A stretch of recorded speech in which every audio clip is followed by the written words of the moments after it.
Okay, so you're in PowerShell and you want to create a file to put stuff in. How do you do that? Well, there's two ways that you can do it, really.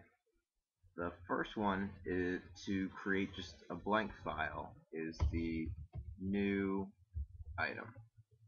And new item is not only for files, you can create folders with it too.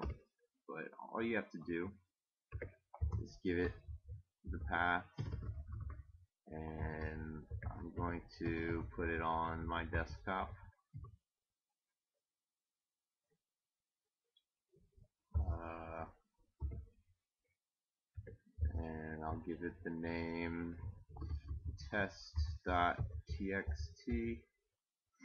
and you have to give it an item type. So the two item types are either file or directory, and in this case I want to create a file. So let's go ahead and run that and see what happens. So as you can see, the last write time is right now. I just created a file. Let's go in here and see if we can find it. There's our file.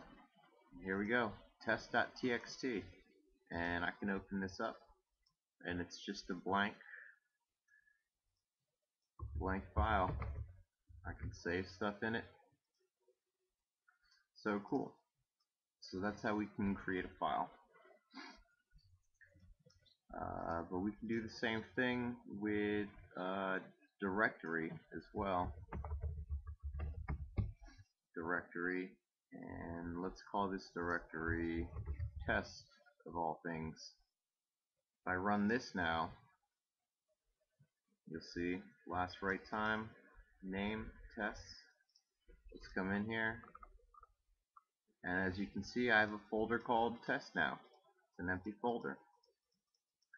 Uh, so that's pretty much how you can create folders and files. There's another method you can use actually to create files. It's called the outfile command, and this is mostly used to output text or data to a file, but you can create files with it as well. And the way you do that is by giving it file path, users, earn, desktop. We'll call this test2.txt, and it has this input object parameter where you can actually give it data where you want to stick it in there. So we're just gonna put a random data in here, and if we run that, we should have another file called test2, and here we have test2, and inside test2 we have random data.